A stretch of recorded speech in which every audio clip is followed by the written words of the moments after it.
sleep in the richest country in the history of the world. We are in front of the Supreme Court, homeless advocates from all over the country in a collective voice to say homelessness is not a crime. How many days did you travel by rail? 5 days. So pleased to see that we're having such a good showing of support. The Supreme Court is in there right now hearing our voices. The homeless are under attack.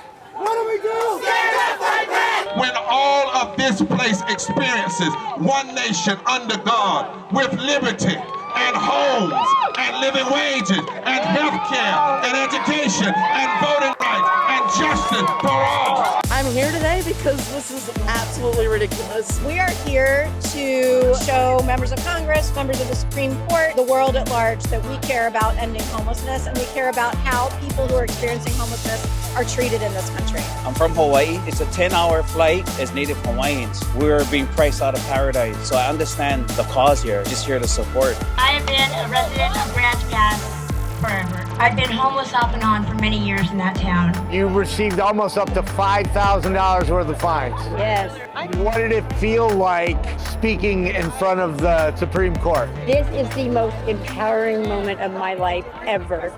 This is something that I've always wanted, is to be heard and to be able to speak for the homeless community out there. Do it not for just my community in Grants Pass, but for everybody across the United States that's homeless. First time in 40 years the Supreme Court is hearing a case around homelessness. They said over 700 people coming from so many different states. In every corner of the United States, somebody was saying enough is enough and the Supreme Court should not make sleeping outside illegal. You slept outside. I slept outside underneath the cherry trees. I slept outside across from the Russell Building. I slept outside on the Capitol Mall.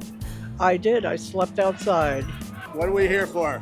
The city of Grants Pass, Oregon, like many cities across this country, is trying to ticket, fine, and arrest their way out of homelessness, and it's not going to work. It's important to remember that Grants Pass was a sundown town.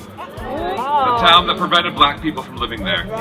We're here to show the Supreme Court that throwing people in jail for sleeping outside is cruel and unusual, and to remind them that every court that has heard this case has agreed. Other human beings, including our nation's veterans, families with children, our nation's elders, people with disabilities.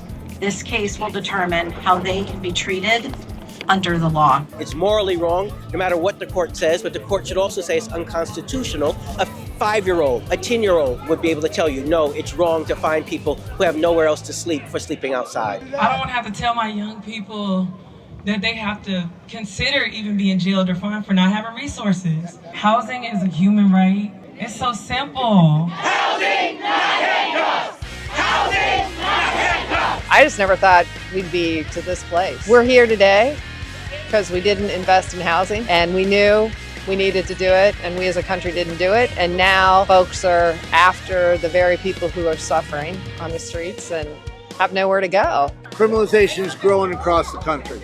Because it's the most politically expedient way for politicians to make homelessness invisible. But it's not the most effective way of dealing with homelessness. It's not the most cost-effective way, but it's the way that allows them to supposedly deliver a quick fix for their constituents, but it actually makes homelessness worse because it gives people fines and fees that they have to pay before they save up their first month's rent or security deposit, an arrest record that's going to make it harder for them to get out of homelessness. So far from actually solving homelessness, it actually makes it worse. How does criminalization make it harder for veterans to get the help they need? A really important part of getting access to services and support at VA is proving that you're a veteran. And when you're moving around, when you're fined, when you don't have access to your things, it makes it so much harder to prove that you're a veteran and to get access to the services that you need to move on into housing. It disrupts their health care. You may have been being seen by a doctor. You may have medication in your encampment. Once you're thrown into jail, you're cut off from people. You're cut off from your care. It makes it harder when you come out to get housing because you have a record. It absolutely does nothing whatsoever to help and does so many things to hurt. In Grants Pass, for every 10 of the lowest income renters, there are 2 apartments that are affordable and available to them. And that's the case throughout the country.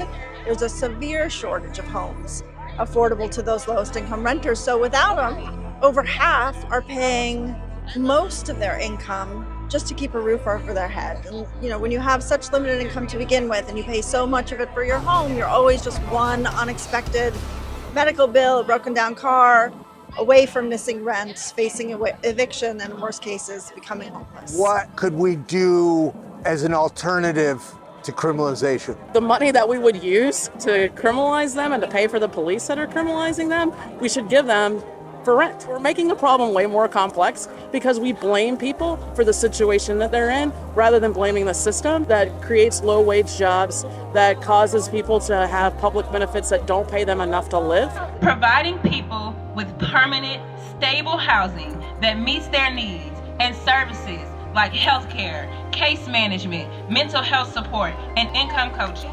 We know that that's what works.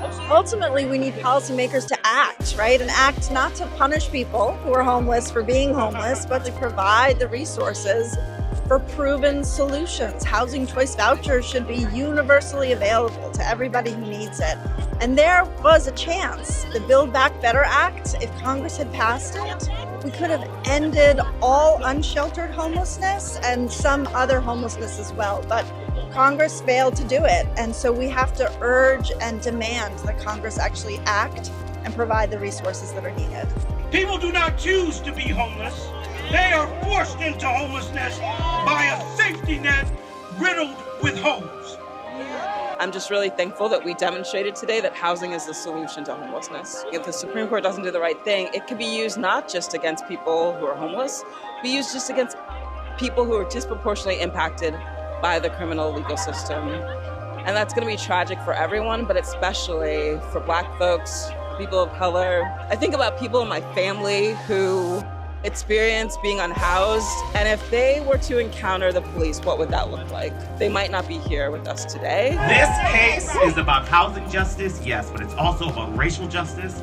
It's about LGBTQ equality. It's about disrupting a poverty to prison cycle. It's about whether we want to be a nation where every human being, regardless of their background, regardless of their productivity under capitalism, or their lack of resources, can survive. We're here today to tell the court to affirm the human dignity of our neighbors. We're here today to say with absolute conviction that housing is a human right. We're here today to demand in front of the nation and the world that in DC and Grants Pass, from our largest cities to our smallest towns, that housing solutions be prioritized over fines and arrests. The movement for housing is strong and it's growing. And it has absolutely restored my faith in humanity. I didn't think that anybody cared anymore.